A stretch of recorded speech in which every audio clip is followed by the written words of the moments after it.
Hello guys, magandang katanghalian ulit sa inyo at tayo ay magluluto naman ng CN, fried CN. Medyo mahirap nga lang ito. Itong putahing to natutunan ko pa ito sa France. Ito siya. Medyo may hirapan lang tayo ng konti rito. Kaya ire-ready natin yung ating kawali at ang ating siyempre yung pudtong. Ayan. Kaya samahan nyo ako magluto, mga kakusinero. Ayan mga kakusinero, painitin lang natin ang mantika dito sa kawali. Tapos sisimulan na natin ngayon magprito. Pipritohin natin, putahin natin ngayon ay CN. Natutunan ko sa bansang France nung nandun pa ako. Kaya manood kayo mabuti para matutunan nyo kung paano magprito. Yan, dagdagan natin ng mantika.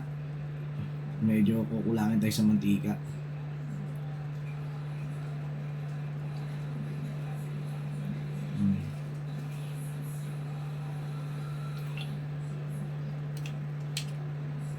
Ang gamit pala nating mantika ay cooking oil. Antayin natin uminit. Tapos saka natin simulan. Ayan na mga kakusinero, umuusok na yung ating kawali. Bawasan natin yung ating apoy. Pahinaan natin, gawin natin 15 lang. Kasi naka 18 siya. Para hindi masunog. Ito nga pala ang ating lulutuin, ang fried CN. Ito yung CN, chicken nuggets. Yan. Medyo may hirapan tayo dyan, ha?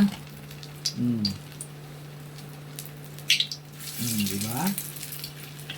Kailangan yung apoy natin, medyo hindi natin taasan. Kasi mabilis lang yan.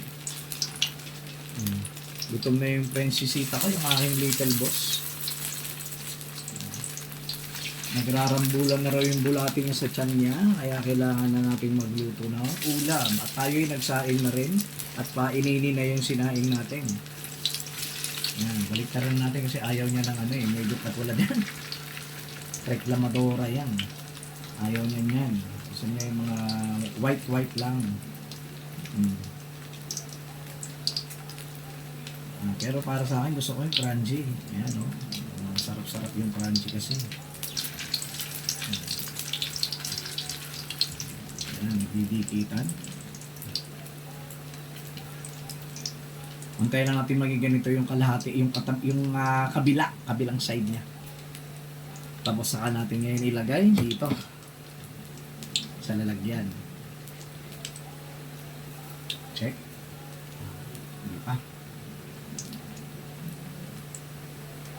Baka mapasok tayong dalawa. Ito na yung aking baby. Kaya natin. Okay na siya. Okay na siya mga kakusinero. I-set aside natin ngayon yan dito. That is mine. Ano yun? Yeah. Hindi yan sunog. Crunchy yung ganyan. Di ba yung sunog itim? I said that reklamo is na agad siya, mine. di ba? Ayan, ang tinatawag na crunchy. Huwag mo na yun, baka gumagalaw rito. Yan malutong to. Masarap to kasi pagka kakainin mo ng mainit-init pa. Oh my God. Mainit-init pa. Kasi pagka lumamig na to, malambot na siya. Wala na yung pagka-crunchy niya. Ayan o. Ayan o, ganito. Gusto ko ganyan.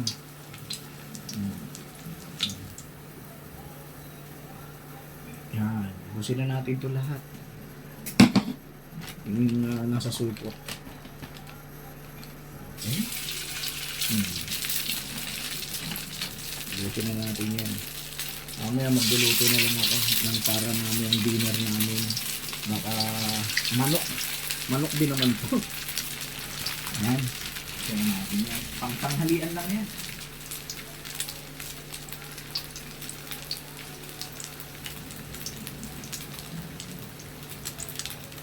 Medyo malakas yung apoy natin. Babaan natin. Gawin natin 12 lang. Ang bilis golden brown na. Diba?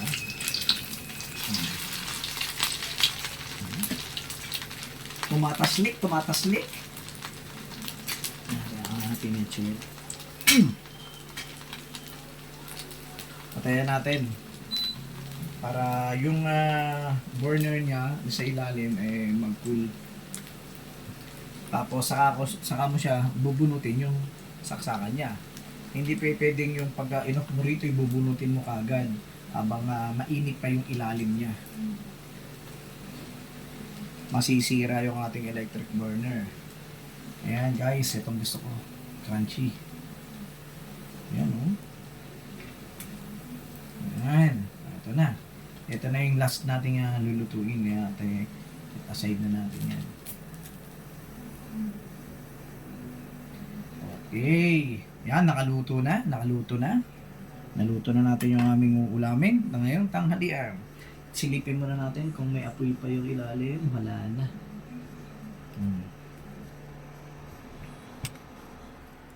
Ito yung sinasabi ko. Yung ilalim niya kung nagbabaga pa. Kasi pag nagbabaga pa yan, huwag nyo munang i-unplug. Kasi masisira itong burner. Kailangan i-warm mo muna siya. Katulad yan, wala na yung heat niya. Wala na, hindi na siya namumula. Yung hindi na nagbabaga yung ilalim. Pwede na natin yan unplug yan. Unplug na natin. Ngayon yan. Ngayon, takpan natin itong kawali nito kasi hindi pasukin ng kung ano-ano insekto or alikabok. Di ba? Ayos. Eto na mga kakusinero at naluto na natin yung ulam natin ng tanghalian. Ngayon, naantayin na lang natin yung kanin. Ito natin ilagay. Antayin na natin yung kanin. Tapos, mangan na.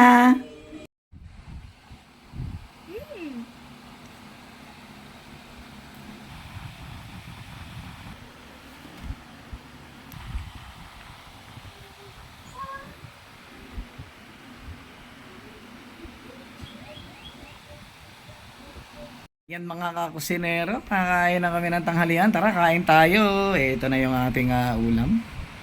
Yung aming fried CN, chicken nuggets. O tara, kainan na. Yung baby ko. O, tignan mo na baby. Yung little boss. Tignan mo kung gaano kasarap yung luto ni tatay.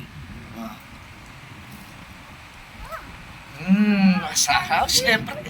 Iba tayo eh. O tara na. Kakain na kami.